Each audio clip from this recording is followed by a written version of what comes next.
Thank you for coming to our book circle celebrating the works of Ilya Kaminsky. April is National Poetry Month, and we are excited that we received an award from the SJSU Fund. This award allowed us to provide copies of Deaf Republic to SJSU iSchool students. My name is Irene Miller, and I am a co-events coordinator for the ALASC. Helping me this evening is Samantha. Did you want to say hi, Samantha? Hello all. If you have any questions, just let me know in the chat. Thanks. And several other members of the ALASC. So our agenda this evening includes an introduction to Ilya Kaminsky, an introduction to Deaf Republic, a video of Ilya Kaminsky talking about Deaf Republic, 2 short videos of readings from the book, followed by discussions, and a final wrap-up. We will still have lots of times for discussion this evening in both large and small groups. Okay, so a little bit of an introduction to Ilya Kaminsky. He's a Ukrainian-American poet and novelist. He holds the Bourne Chair in Poetry, and I assume that's not Jason Bourne, at the Georgia Institute of Technology, and is professor of creative writing at Princeton. Some of the themes in his works are disability, censorship, torture, political apathy, joy, and family life. He was born in Odessa in 1977 when it was still part of the USSR. It is now currently part of the Ukraine. He became hard of hearing at age 4 after contracting the mumps.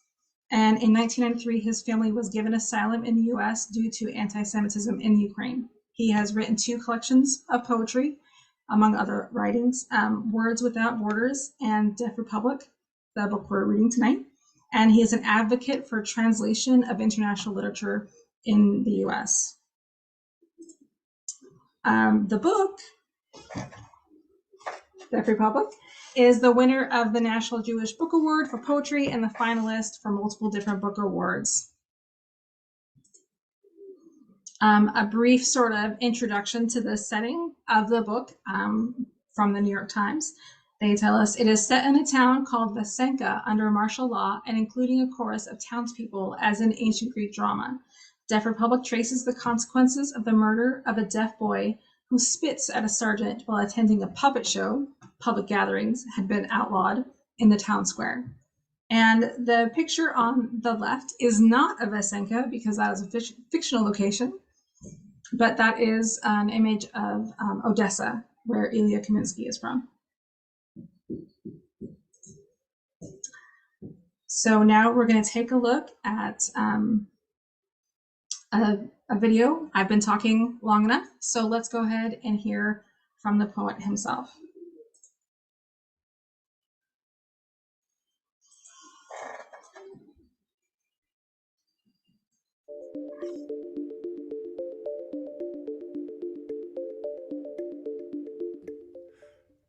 I like to think of Deaf Republic as a love story in poems about how silence can bring communities together or pull them apart. It's a story of a pregnant woman and her husband who, in the middle of civic unrest, watched a soldier shoot and kill a young deaf boy. And in response to that murder, they see the whole community stand up and refuse to hear the authorities. The protest is sometimes coordinated by sign language.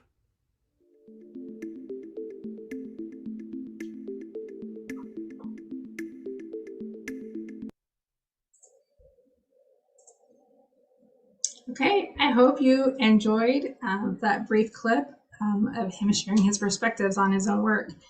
And now we're going to hear him reading his own poetry. I also just wanted to let you know that the first video that we're going to watch is Ilya Kaminsky reading the poem We Lived Happily During the War, which is found on page 3 in your book if you wanted to read along. The second video that we're going to watch is an ASL translation of this poem.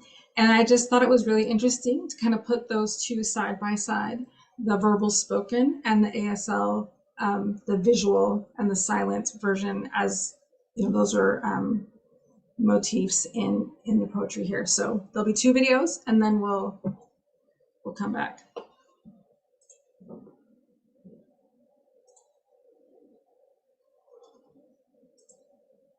Hi, my name is Ilya Kaminsky, and I'm going to read the poem called Believe It Happily During the War, which is the first poem in Deaf Republic.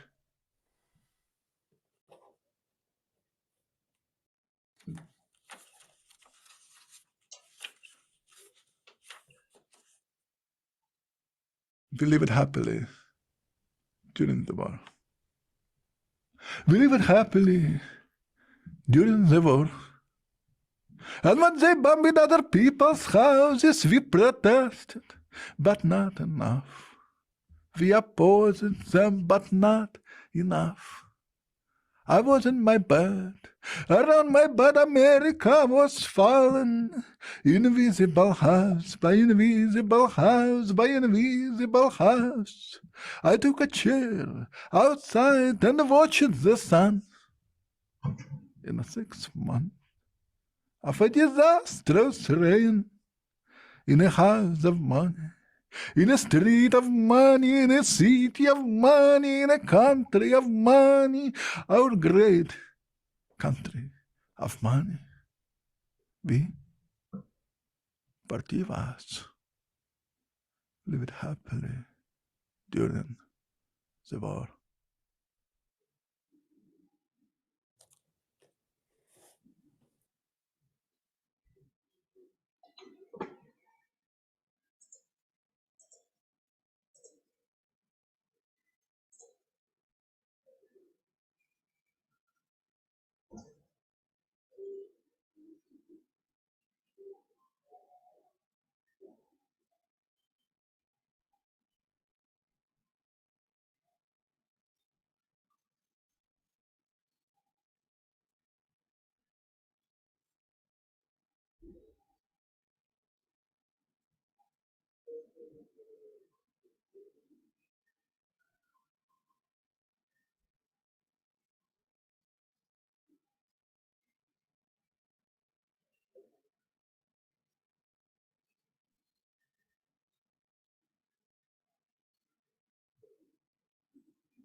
Okay, so please feel free to turn on your video, unmute, talk, or make comments in the chat if you would like, or to sit back and listen. I'm going to admit that I know very little about poetry, and this book is fascinating to me, but I would love to hear what everyone else has to say.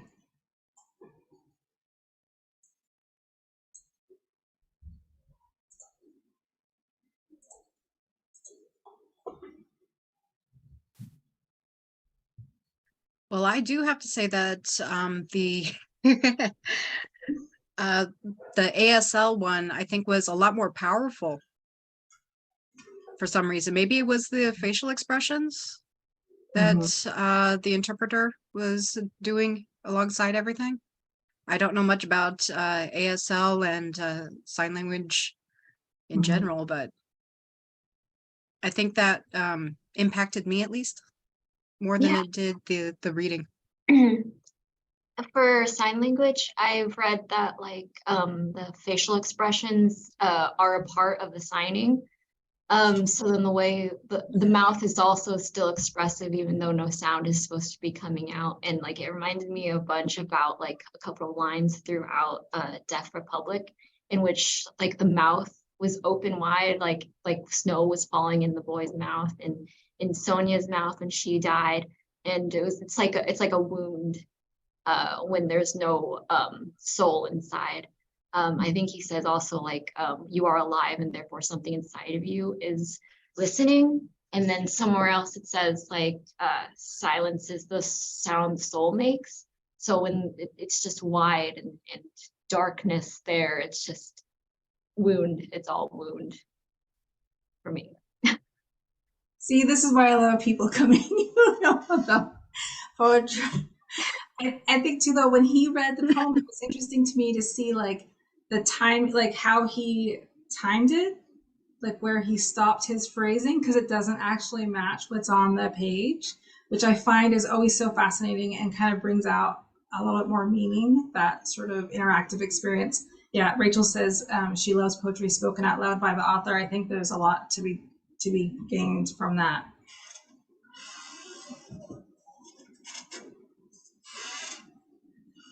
And I think it's interesting that he's also hard of hearing. So like he doesn't really know, I don't know how hard of hearing, what that means. Whether he can't tell like how to modulate his voice, but it sounded like he was singing as well. I thought that was really. I was just thinking that when he was talking, it almost sounded musical, almost. Not a cappella, but but almost on the, maybe even almost a lullaby, maybe. Well, and his first language isn't English, and I think that probably changes how he speaks English and the intonations of it too. I don't speak Ukrainian or Russian, so I don't know if that's a very melodic language or not, but I wonder if that changes how he, his phrasing and his timing and his all that fun stuff. Yeah, I feel like Ukrainian, like that Middle Eastern European language is very like it moves so fast that it's so hard to find like where the consonants are. So it's musical as well, but like in like an almost flat way. I haven't heard it recently, but yeah, that's what I thought before.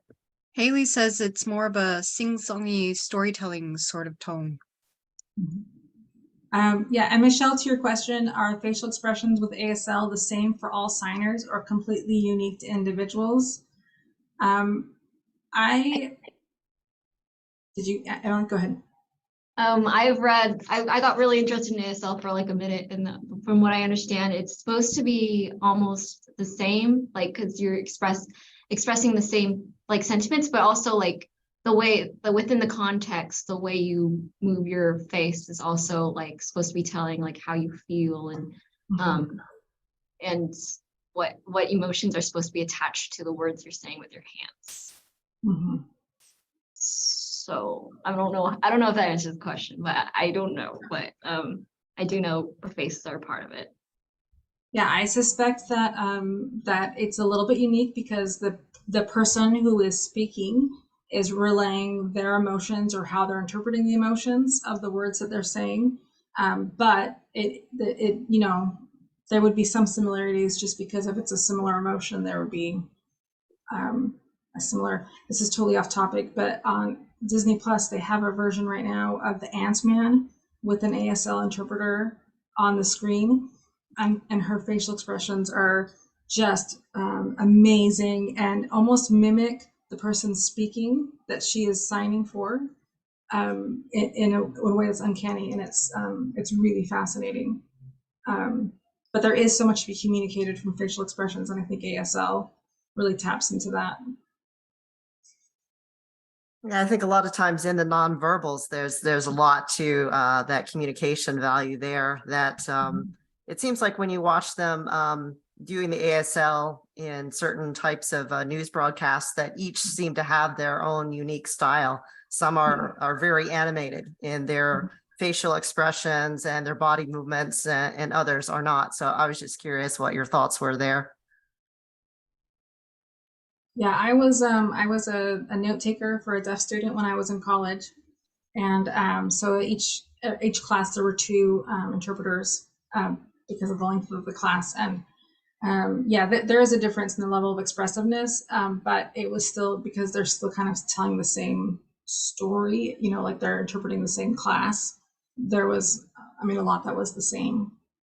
They weren't laughing through a history class. It was very like And I think that the part of it is when you're interpreting is that you're supposed to also be like showing the emotion of the person you're interpreting for, not just your feelings. But yeah, I don't know. I feel like when I look at him, I can see maybe he has hearing aids, but I can't. I didn't find any information about what level he has, and that's maybe kind of personal. His level of hearing aids. So, did anybody else want to share any comments, or should we move on to the next one? Emily, you're the only one unmuted, so you get to decide. Oh, I think we can move on to the next thing. I don't want to speak for the whole group. Sorry to pick on you there. Okay, so everyone, thank you so much for your thoughts and your questions, and it's always so interesting to hear other people's information and find out what things they've been obsessed with, and then have something to share with us here. So, okay, so now we're going to go to the next poem that we're showcasing, which is "The Townspeople Watch Them Take Alfonso Away," and this is on page 43 in the book. If you care to take a look at that.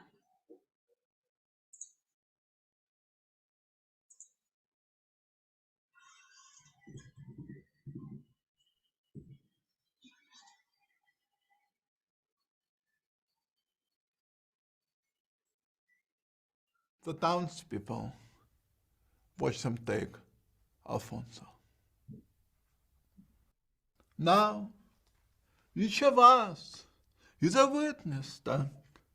Vasenka watches as a watchful soldiers row Alfonso Barabinsky on the sidewalk. We let them take him, all of us cowards. But we don't say. We carry in our suitcases, our coat pockets, our nostrils. Across the street, they watch him with fire hose. First he screams and he stops so much sunlight. A t-shirt falls off a clothes line, and an old man stops, picks it up, presses it to his face. Neighbors just stop to watch him drown on a sidewalk like a valuable actor. In so much sunlight, each of us is a witness stand. They take Alfonso, and no one stands up. Our silence stands up for us.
Okay, so now again, feel free to turn on your video and your microphones in the chat, or talk in the chat, or sit back and listen. We're gonna send you into just two small breakout rooms for a smaller discussion, and then just for about 5 minutes, then we'll have everybody come back and talk about what the rooms talked about if they want. So let me.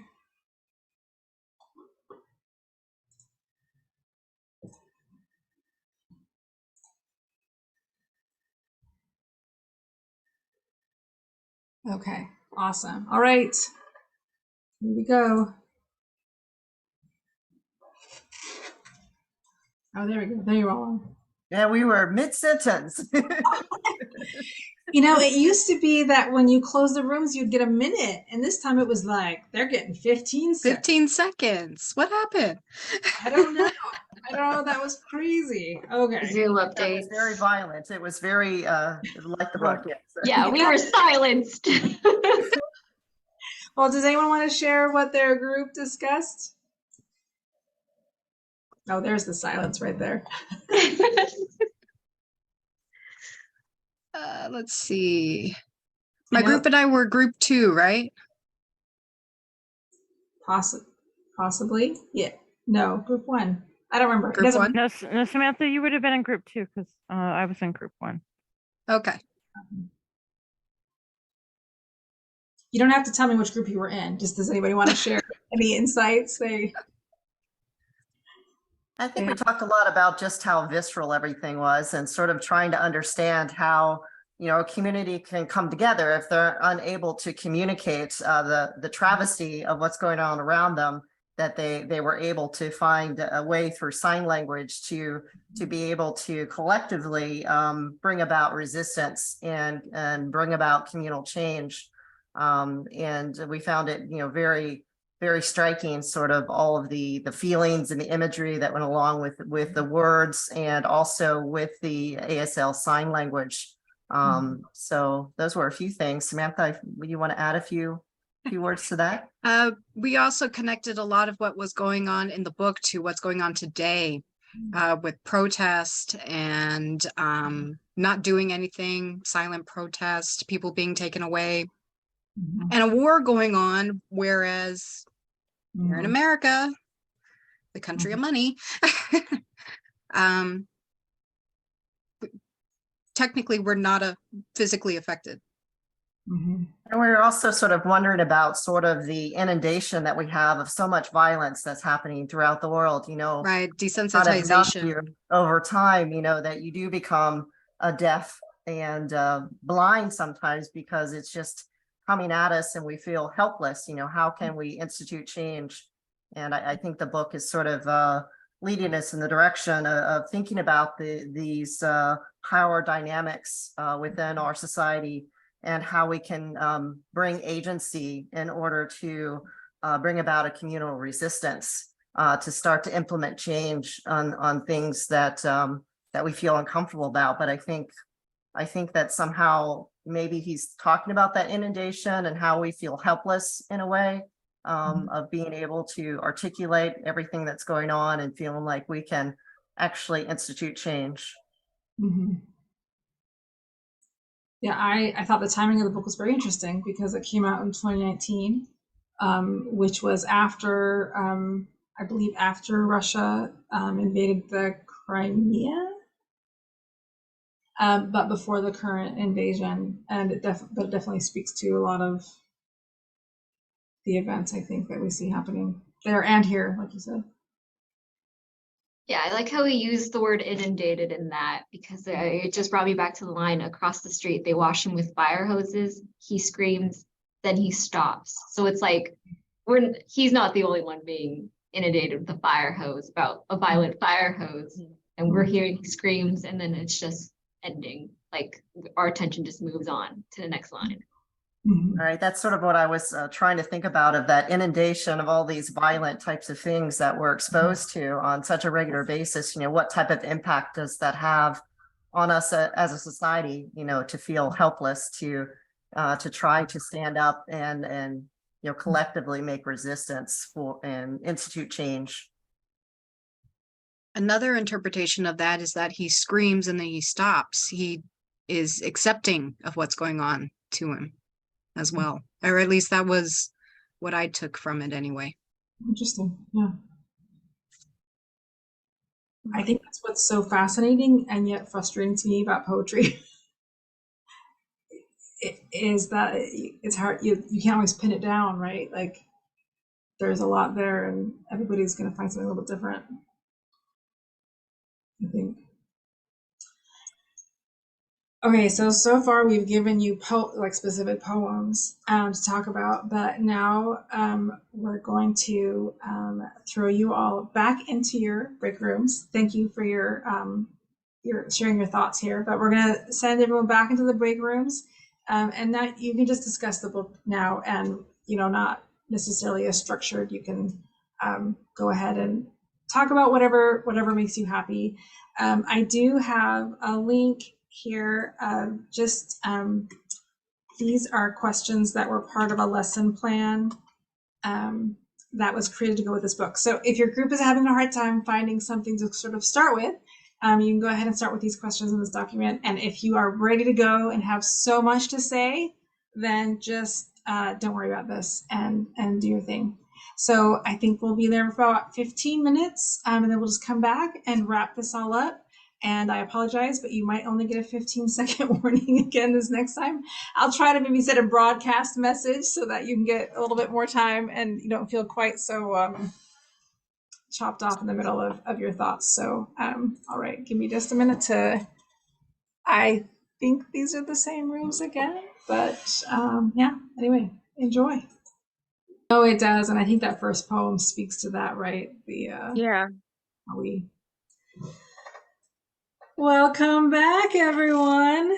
Well, we just have a few minutes and we're going to wrap up because I firmly believe in having events that last no more than 1 hour. However, is there anybody that wants to share any thoughts before we wrap this up? Who picked this book? Because this was a great book. Like, it was just very impressive. We all talked about how compelling it was. Who actually chose it? Claire chose it, who graduated in December, so she is not even here today to Sent her an email. But yes, I think she did an amazing job, yeah. And the choice was made before Russia invaded the Ukraine this last time, so I thought it was very timely, just in terms of current events. Yeah, agreed. So yeah, okay. Well, I just want to thank everyone for coming this evening, whether you were a commenter or a listener. We always appreciate the opportunity to have these events with the iSchool students. A big thank you to my ALASC peeps for helping out, and a big thank you to the SJSU Fund for the Student Support and Activities Award. We will be posting a survey in the chat. I will do that right now. And I will also email it to you. If you have a minute, please give us some feedback on tonight's event. Part of the award that we received is that we kind of need to report back to them how it went and what, how you all thought you benefited from it or not. I'm hoping you did, but let us know. Just give us some feedback on that. So anyway, thank you again, and have a lovely, lovely evening, whether it's humid where you are or not. So I'm going to go ahead and stop recording.